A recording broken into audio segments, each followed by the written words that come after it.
The Pope and Young Club wants to welcome you as we rally together to ensure our bow hunting opportunities for today and tomorrow. You've come to the podcast that believes in preserving, protecting, and promoting the passion for bow hunting. Join us as we strive to be the voice of today's bow hunter. This is the Pope and Young Podcast.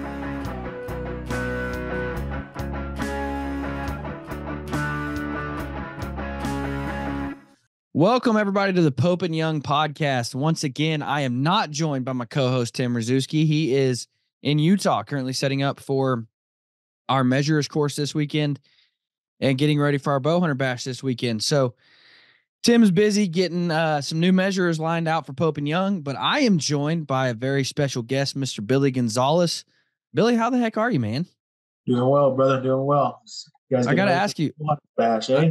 I got to ask you what your shirt said. Looking for love. I mean, it's an old movie. Do you remember Urban Cowboy? Well, I couldn't see the rest of it. All I saw was looking for love. And I was like, okay, so maybe this is a sign. I don't know. No, I'm good. How are you, man? Now where are you actually located at? Southeastern Arizona. So how's the weather out there? Already beautiful and sunny? It's nice. Bear hunting season just started last week, but a lot of overcast. It's been raining the last couple of days. Now, call me crazy. I didn't know you guys had a spring bear season. Yeah. Some units down here have it's about a month long. We have a spring, and then there's a draw one. There's over the counter one down here, and then we have the fall one. Gotcha. Now, don't just tell me because you want to tell me, but is it one of those overlooked spring bear seasons, or is it, you probably don't. So like it's over the counter. You can get them over the counter right here. Not too many people know about them, I guess. They're all into the fall hunts, but when you're killing a bear during this time, a lot of times might have some straggly bears. Yeah, man, I love bear hunting, and probably to my demise, I get kind of one track minded when it comes to spring bears. And so I will certainly have to look into Arizona spring bear with my boy Billy someday. Do you guide for bears? I do. Come on down and we'll shoot one. Very cool, man. So what all, before we, really get into this, AZ Buck Bulls is the name of your outfit. What all do you guys guide for? So our main thing is the gray ghost. We got Coues deer. Yeah. Hunt mule deer, javelina. We do turkey hunts, bull elk hunts. Those are the main things we do down here. And we just started that sandhill crane, super fun hunt. Oh my gosh, dude. I got to come do that. I've only shot a couple. I found a place one time I was actually pig hunting in southern Oklahoma, basically on the Texas border in Oklahoma. We stayed in Texas, hunted in Oklahoma.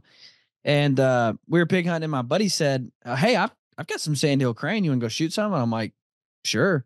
I'll shoot anything, dude. I don't discriminate. Yeah. Ribeye of the sky, dude. One of the single best tasting meals I've ever had. Yeah, they're good.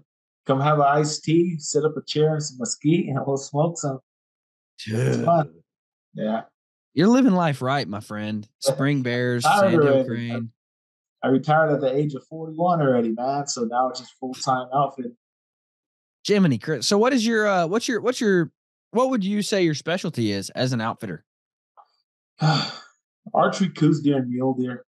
I love them. Yeah. I'm 100% opportunity. Everybody that's ever came over here goes home pretty happy. So, all right. So let's discuss the Coues deer. Because here's what I've learned, and we've had this discussion several times on the podcast. So I'm excited to talk with an outfitter. Coues deer is one of those things that you don't talk to many people where it's like, yeah, I'll go shoot one if it presents itself, Yeah. Usually people love it or they hate it. Why do you think that is? Why is it so? So I was that way too, because I didn't know about them. I was all about mule deer. I was born and raised hunting mule deer. And then once you start Coues deer hunting, it's a different game. It's the gray ghost. And so I get a lot of clients from out of state, and they want to hunt mule deer. And once I show them a Coues deer, or they get to shoot at a Coues deer, it's a game changer. They say the same thing, all of them, like what you just said. Like, hey, why would I hunt that little small deer? But it's a challenge. One of the hardest games, the hardest deer in North America to kill. So, do you have many people that, like, once they kill one, they're still like, "Eh, They're hooked. whatever." No, no, Really? they're all hooked. I say 90% of them are hooked because they see how we can find them. Our eyes are kind of trained down here, I guess, to find Oh, the yeah. Coues deer. So we get a lot of out of staters, and they try it out once, and we show them how to find them, and it's a game changer. They learn how to find them, and they love it because the deer could be right there, 200, 300 yards from you, never knowing until you put the glass on them. Yeah. Now, so how come do you how do you why do you think it is that Coues deer still haven't gotten that, like, recognition of, like, "Oh, dude, I wanna go Coues deer hunting"? Because people talk about elk, and then everybody's like, I need to go try to kill an elk. Like, that sounds awesome." It's the size. It's the size. I'm sure it's the Yeah. size. They see big antlers on mule deer and these little small tiny deer. So I think that they don't want to shoot a small animal. Yeah. Now, and that, that just goes to show, like, and because, man, I over the years I've really changed, and Billy, being here in Kansas in the Midwest, I cut my teeth on whitetails. No secret behind that. Everybody that listens to this knows that. They hear me rave about them. But over the years, I've really changed, and it really doesn't matter what the biggest animal is. Like, what matters is the hardest one to kill, and that, for me, that's, old mature whitetails. It maybe even way downhill.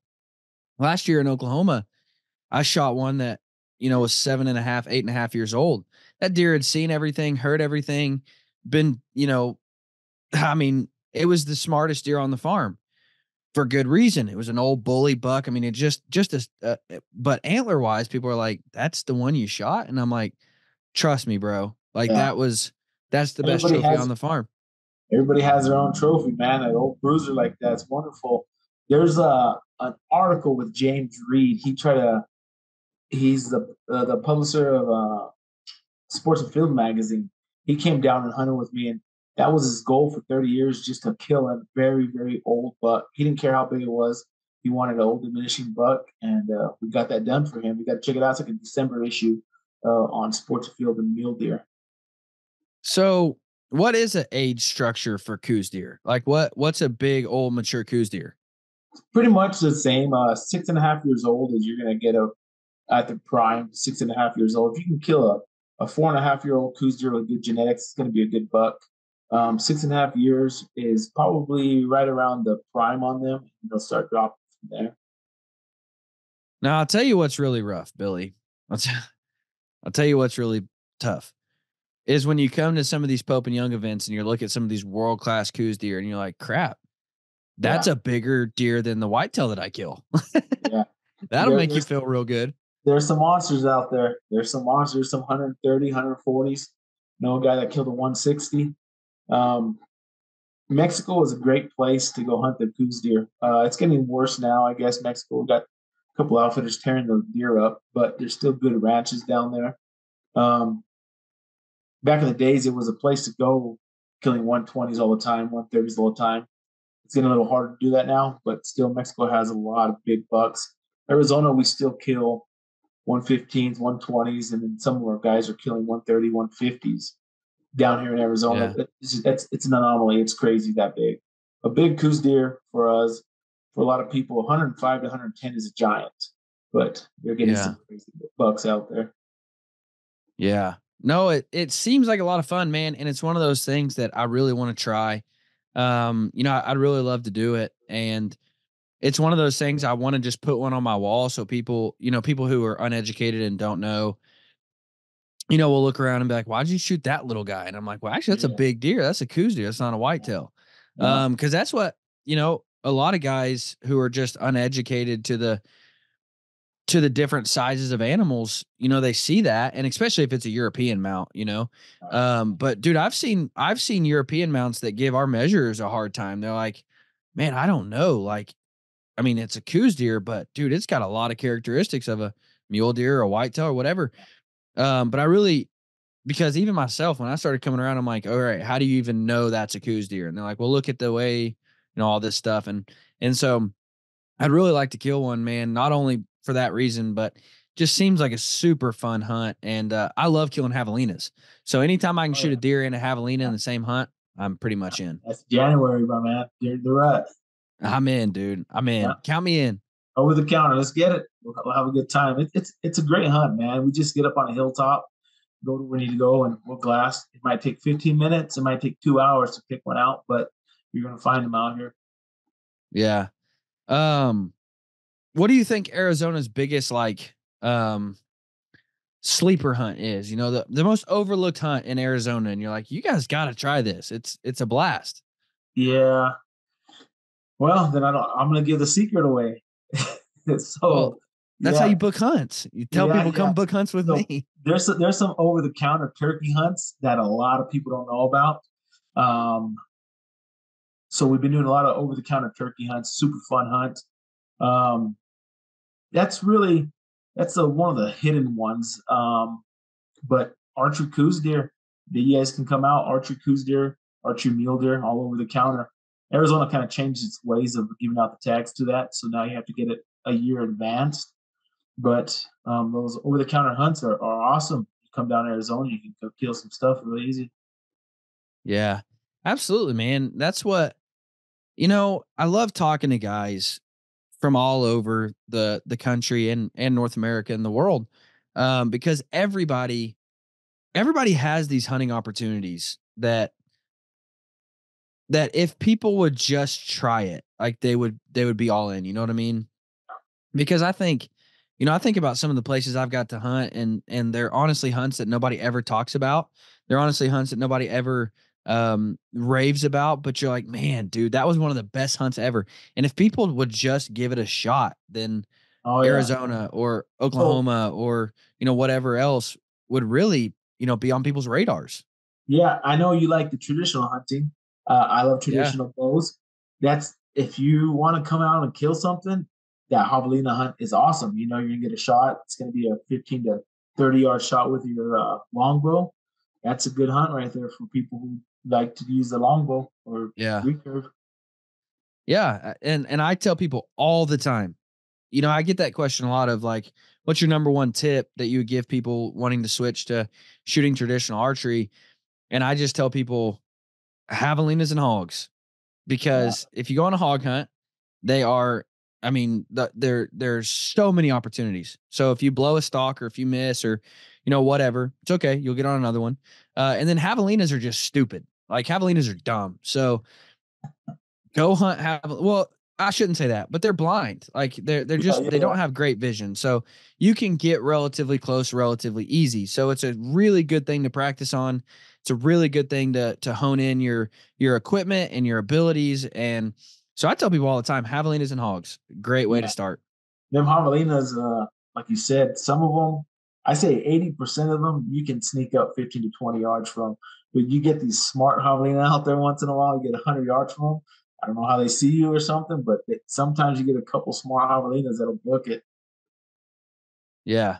Absolutely, man. And that's what I remember my first javelina hunt. And we were down in Texas, and there was just like 40 pigs or 40 javelina out in the middle of this sendero, and the guy was like, just walk. And I'm like, but don't we need to like get Yeah. off and sneak? He's like, no, dude, walk up the road. And I'm like, they'll see us. And we're still like 200 yards out. And he's like, dude, just walk up the road. And I'm like, okay. And so we get to 40 yards away, and I'm like, do I still just keep walking? And he's like, yeah, just go, dude. And so we get to like 30, and he's like, all right, now let's sneak off to the side and, get in the brush and get a little closer. But yeah, man, it really is. It's a great opportunity to just practice and hone in your skills. And, I also tell people too, like, for guys like myself in Kansas or in the Midwest here that, primarily hunt tree stands or ground blinds, javelinas and hogs are a really good way to start practicing spotting and stalking too. For the same reasons that it's good for traditional archery. There's a lot of opportunity. They're easier to hunt. They're just, Good way to get a um, kid involved, honestly, on his oh my first gosh, project. yes. Yes, for sure. Absolutely. So what what do you think Arizona on a from an outfitter standpoint, what does Arizona as a state do really well? as far as conservation, tags, licenses? What do you think they do well? Yeah, well, we do have a lot of banquets and shows that the Rocky Mountain Elk Foundation puts on. Arizona Mule Deer Foundation puts on. We have a couple like small chapters. They really help with the water because Arizona's dry some years. It's super dry, so they try to they with their best efforts. They put in a lot of water tanks, catchments for the animals out here. Um, that's a touchy subject for real, man. That's So why we I don't asked want, it. yeah. So we got wolves introduced now, so that's really ain't that great, and that's a sensitive subject to some. But um, we Game and Fish wants us to supposedly wants us to have a good time hunting, but nobody helps out with the wolves with the wolf problems. I don't know if it's a problem. If some of us outfitters know it's a problem, but conservationists, whatever, we just need some help with them dang wolves, man. They're tearing some stuff up. Now, what state was it? I can't remember. I should know this if I'm going to talk about it. There was a state that was trying to ban bear seasons to help protect wolves. And you're like, Oh, "What?" oh, yeah, yeah, yeah, yeah. Arizona put in a thing for lion, so we used to be able to hunt lion all year long. Now they put like a cap on the lions. They put a month season on the lions down here now. Um, yeah, I don't know what's going on, man. We can bring up our deer population if we can get some coyote and some lion hunts going on, or some flyovers.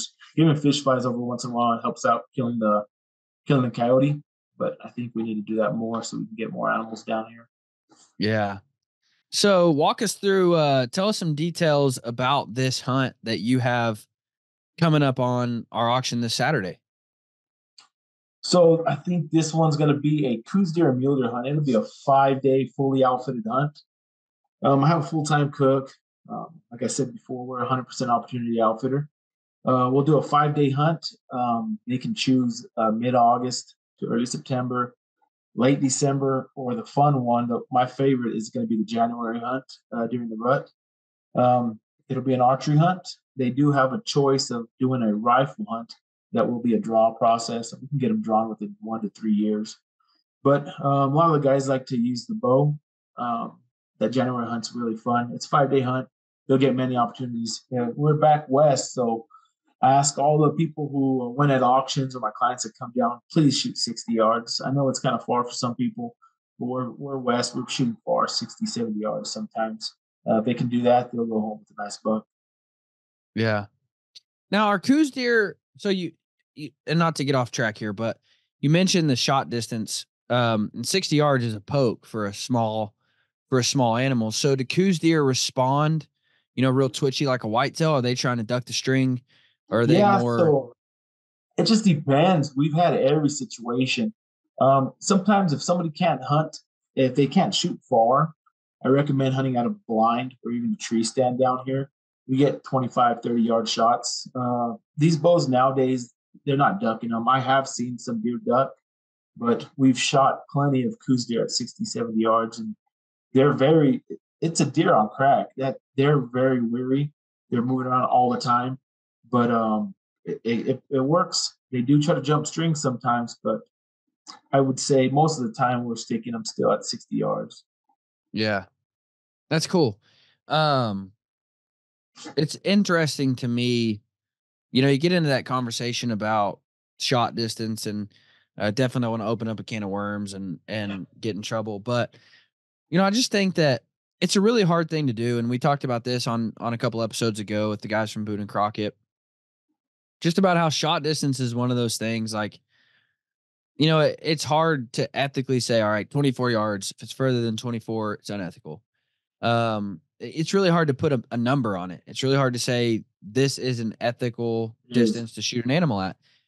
Because, I've had deer at 10 yards, and for whatever reason the shot would be unethical, whether they're, super wiry and ducking and, or there's No branch in stuff the in the way. way, or there's another deer in the way, or whatever. But for whatever reason it would be unethical, and then the deer gets out to 34, and then I'm like, "Oh, that's a perfect shot." And then I take it. I passed it at 10, take it at 34. So it's really hard it's just really hard to say this is the distance that you need to shoot an animal at. And so, Man, you could be the best shot in the world. I don't care who you are. You could be the best shot in the world. And when it comes to hunting, you got a deer at 40 yards. All the time, you're not going to be hitting them perfect. oh, Something's going to 100%. happen. Anything Yeah. can happen. Nerves. You're still shooting an animal. You want to do it ethically. You want to hit them hard. And we don't want to see animals suffer ever. But it's still hunting, and you're still flinging an arrow at an animal. Yeah, absolutely. And that's what I just like hearing about other species that I've never hunted before, on preferred shot distances and on, encouraged shot distances and on, whether they do act super twitchy or not, because, there's shots I would take on an elk that I wouldn't take on a whitetail. There's shots that I would take on, you name it, different, bears. There's shots I would take on bears that I wouldn't take on a whitetail. There's shots that I mean, there's just different it's different for different species, because you're not going to have a bear, you know, duck the string. Yeah, Whereas yeah, I've literally had a deer 10 yards away. It's actually the first hunt I ever took my wife on. So that sucked. We were dating at the time and I'm like, hey, let's go out and shoot a deer. And so we were in college, went back home to where I was from in Arkansas and had a ground blind set up and I had a doe at 10 yards and I shoot and within 10 yards, that deer's belly hits the ground and the arrow goes right over her back. And I'm like, how is that even possible? You yeah, know, yeah. that sucks. I've And been so there, I've, man. I've seen it happen, man. Yeah, I've been there, man. One time I had this bruiser mule deer, man, and I think I snuck up. I think it was like 15 yards. He was over this top of this hill, and I went around, and I just remember thinking, I'm going home with the monster. I'm going home with the monster. He stands up at 15 yards, and I totally miss this guy. So who knows? It happens. It's hunting. Yeah. It happens and it happens often. Like if I used to be able to say, and I was so proud by saying I had missed animals, but I had never hit and wounded an animal. Well, now I can't say that because if you hunt for any time at all, like you're going to miss, you're going to wound. Like it just happens, especially as a bow hunter. It's going to happen. And so I love the topic of like, okay, so with this species, what do you suggest? What do you prefer? Because I remember the first elk hunt I went on and dude was like, you need to be able to shoot 60 yards. And I'm like, 60 yards? Like, yeah, I practice that all the time, but 60 yards. And he's like, but dude, you got to remember, like, the kill zone on an elk is X amount larger than the kill zone on a whitetail. They're also not ducking. They're also not jumping the string like a whitetail does. Like, you just have to remember all those things. And I'm like, oh, that makes sense. Um, More so opportunity. yeah, I just like to hear that type of stuff. What's your favorite thing to guide? Like if you could only pick one more animal to guide, what would it be? It would be Coues deer. It would Really? have to be Coues deer. I love bull elk. I love it. It's God's country out there. It's wonderful. It's crazy. Mule deer. I was born and raised doing it. But Coues deer, we just sit down, man. It's not a hard hunt. We hike to where we need to go, and it's just I'm very competitive, man. And it's like it's competition with that deer. They're on that hill. You go to a hillside, they're on that hill. It's just you finding them. So I love it. You find them and you get it ready to take one home. Yeah. What's your least favorite thing to guide? Somebody books this hunt and you're like, oh my gosh, I guess. Coyotes. I don't like coyotes. Really? I don't Oh like my coyotes. gosh. Dude, Yeah. how long have you had this problem? Like, I we don't gotta have know. a talk here. Yeah. It's just I don't know, man. I don't I really don't enjoy calling them in, or I don't know. I'd rather hunt a deer or even javelina or something. Just coyote hunts when I get them booked. I have guides that work for me. I send them out and get that job done. Guys, thanks for tuning in. This podcast's over. Have a good day. Nah, I'm just kidding. Dude, coyote hunting is so fun. I don't I like now, doing it for myself. I like doing it for myself. Guiding is a little different. okay, now that can make sense. You Now, do not, can you yeah. can you thermal hunt there? No, but Uh Arizona does have a new thing going on the last couple of years. You can hunt at night now. Use so the just spot lights. with the red light. Yeah, Oh yeah. my god. Okay, That's so fun. That's a fun hunt. But I think oh. what made it rough on me, and no disrespect to any of my clients that might see this, but we have a lot of misses on coyote. Oh A lot yeah. of misses. And so, like, I'm about tagging something and taking it home, man. It's still fun, but it's just a little frustrating when you can't post a picture or send somebody home with some animals, you know? Yeah. No, I'm a big fan of thermal coyote hunting. So that's when I think coyote hunting, I immediately go to thermal. I don't know the last time I shot a dog during the day. I just love thermal hunting. It's so fun. Well, I guess we're Obviously, it's trading. We're gonna trade a hunt. You come Coues deer hunting and take me thermal hunting. It'd be cool. dude, that's a deal, man. All right. That's a deal. Now, how big are your dogs there? Like, do you kill? I mean, is a Uh, big dog 36 pounds or 16 yeah. pounds? No. So we do get some big dogs. I would say 32 pounds is a big dog down here, but a lot of smaller dogs. Oh yeah, you'll have to come here to Kansas, man. We'll shoot a couple 36ers, I'm sure, Yeah. in a couple nights. So Yeah. yeah, I man. need a cape one for the room, for the trophy room. Oh yeah, it's so fun. And I don't know about your furs either, but you know, Kansas, especially if you kill them in the right time, it's Yeah. just cold enough to where you'll get a real beautiful thick fur Oh yeah. and makes them look, oh, they're beautiful. I love coyote hunting, man. It's just Yeah. one of those things too for me. You know, a lot of hunting is quiet. A lot of hunting is sitting alone or, you know, stalking on a mountain alone. Whereas if you thermal coyote hunt, you're with your boys, you know, you're driving around in a truck all night, you're picking up, you know, a gas station pizza at 2 a.m. and you're creating so many memories because it's just so fun to hang out with the boys at night. And, you know, you get to cut up. Yeah, you got to be quiet when you get out to call, but you're cutting up the whole time, having fun. And, you know, it's part of the reason I like, you know, sandhill crane hunting or duck hunting or pheasant hunting because it's just more of a get to hang out with the boys and have fun type hunt, you know? I hunted duck for the first time this year. My son took me. It's a crazy fun hunt. For the Duck first hunting is time, fun for the first time, man. It was wonderful.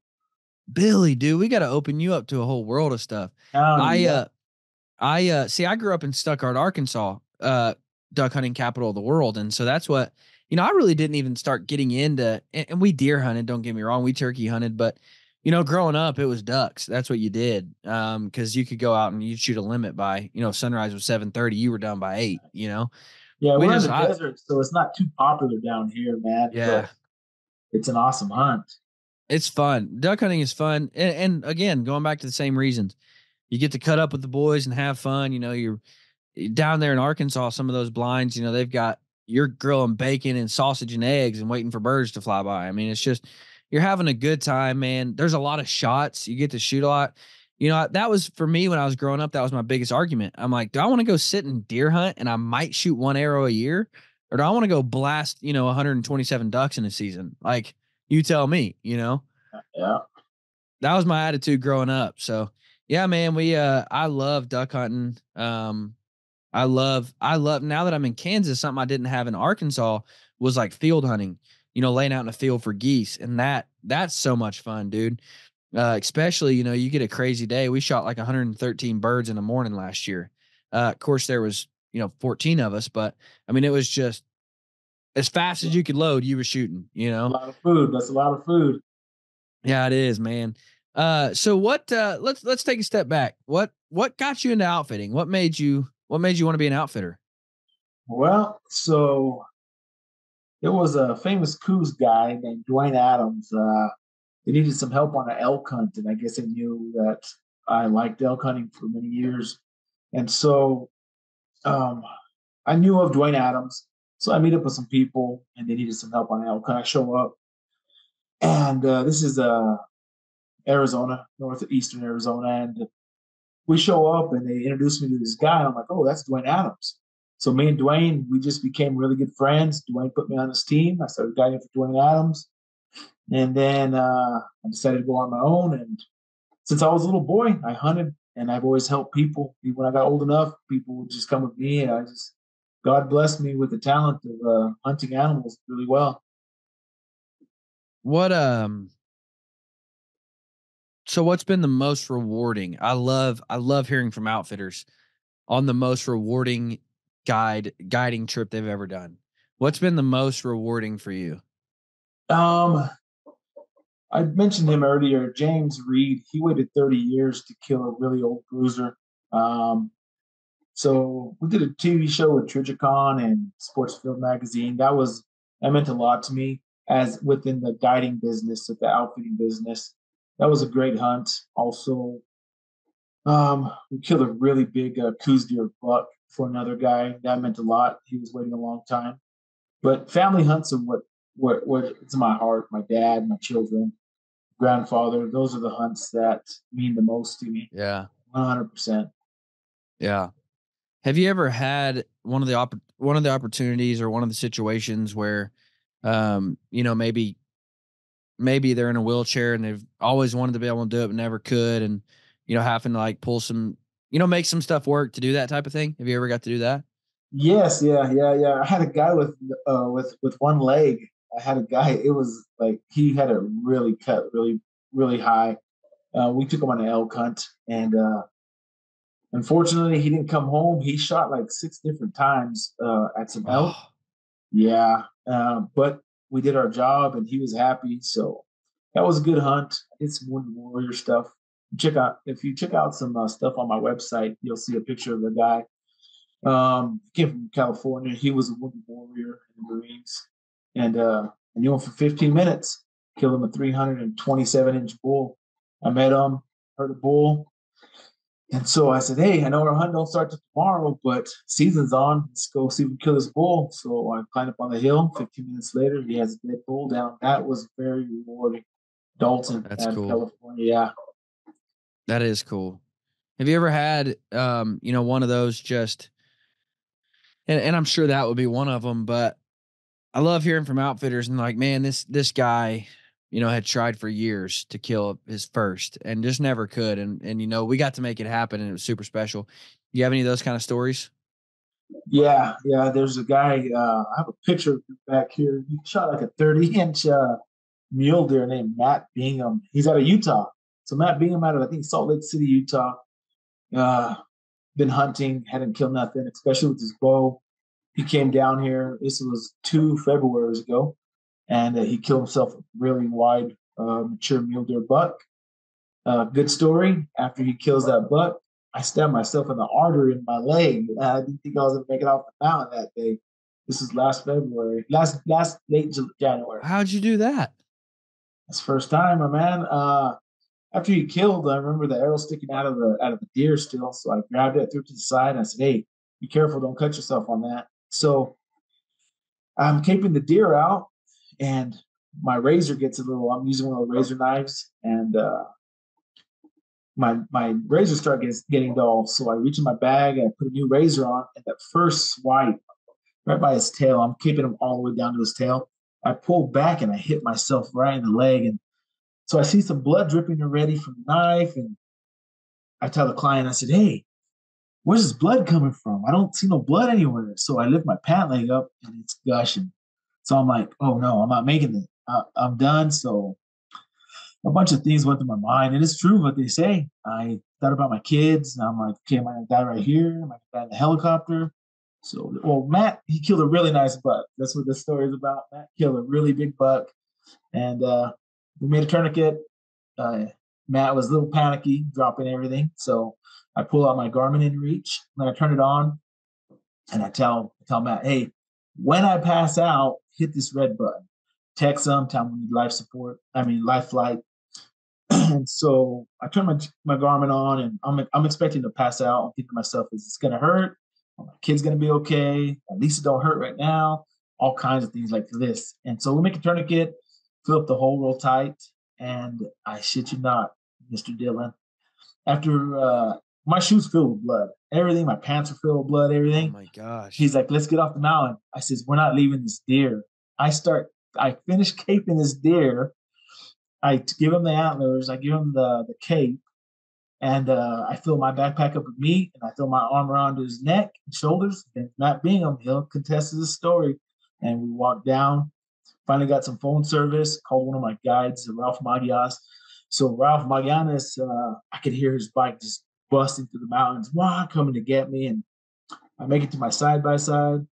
And so I need to sit down because my leg is humongous. I have a tourniquet on. So I'm thinking, okay, maybe I'm not going to die within the next 20 minutes. I might be a little longer, but I'm like, I'm driving. Let's go. So I jump in my side by side. Ralph's following me. I get to camp, lay down, and that was history, my man. I bled for 4 days, got worked on, but I'm here. Get to Good hunt some more. Lord. Yeah. How far did you have to pack out with your leg like that? It was all downhill, thank God. All downhill. I would say about a mile and a half. So not too crazy, but in Arizona it's really rocky. And I just kept my arm around Mr. Matt, and we made it all the way down to the side by side. Oh my gosh. Yeah, yeah. Very Good careful now. Lord. Very careful now. Oh my gosh. Now, as your friend, I want to give you some advice. You need a new tagline for your guide service. We might not cut you, but we might cut ourselves. Yeah. Hey, so every time now, every single time I learned this from somebody, but I always say, cut towards your buddy, not your body. That's funny, man. uh, Um, dude, that's crazy. I couldn't imagine. There's been there I've only cut myself and I'm a sissy, dude. Like I'm the type of guy like, my kids, here's the best part. My kids, like, dude, I could take my kids in for open heart surgery and like just watch it and be like, yes, they'll be fine. But like if I get a cut, I'm like, I'm going down. I can't make it, yeah, Like yeah, my wife always makes me take the kids to like get shots or whatever because I'm like, I don't care. Like it's not hurting me none. But right when I see my own blood, I'm like, I'm out. Like I'm not making it. And yeah. there That was wasn't one an time. option. Yeah, that wasn't an option, man. I Yeah. didn't. Yeah, it wasn't an option. My Matt was panicking, dropping everything, but I knew to stay calm. I worked corrections for 20 years, man, and there's a lot of stress environments in there. So I come adapted to that. Yeah. There was one time I was trying to flesh a skull and the knife and that's the hardest thing to do because then you start, it's sliding off the bone of the skull or whatever, and it hit my finger, and I like walk inside. I was at home, and I walk inside. I'm like, "Babe, I'm not gonna make it," and I'm like acting like I'm gonna pass out. I'm like, "Please help me! Oh God!" I'm like, find something," and she's like, "It's a cut. Shut up." And she fixed, put a band-aid on it, and I'm like, "All right, I'm good." Yeah, yeah. Cuts hurt. Yeah, So I guess moral of the story is like if when I come on a hunt with you, cut towards yourself, not me, because you can handle it obviously better than I can handle it. So that's the moral of the story. All right. Billy, man, I just want to thank you so much for coming on. I want to thank you for your support for Pope and Young. You're one of our we pride ourselves. Pope and Young prides ourselves in the outfitters that we work with, and you're one of our really good outfitters that I would never hesitate to send somebody to you to go on a hunt, and so we appreciate all your support. We appreciate everything you do for Pope and Young and for bow hunting conservation. Where all can they find AZ Buck and Bulls at? AZBuckandBulls.com. We have AZ Buck and Bulls Instagram, we're on Facebook. But check us out, azbuckandbulls.com. And thank Billy you. Gonzales. You need to go hunt with Billy Gonzales. I promise you'll have a great time. You'll have a story to tell if you have to carry him off the mountain. So it'll be fun. So go check out AZ Buck and Bulls, guys. Thank you so much for listening. Y'all have a fantastic week and make sure and stay tuned. We've got several auctions coming up over the next few months with our bow hunter bashes. So stay tuned and you can win some incredible hunts with some of our great outfitters. But guys, thank you for listening. Y'all have a fantastic week. Thank you, guys.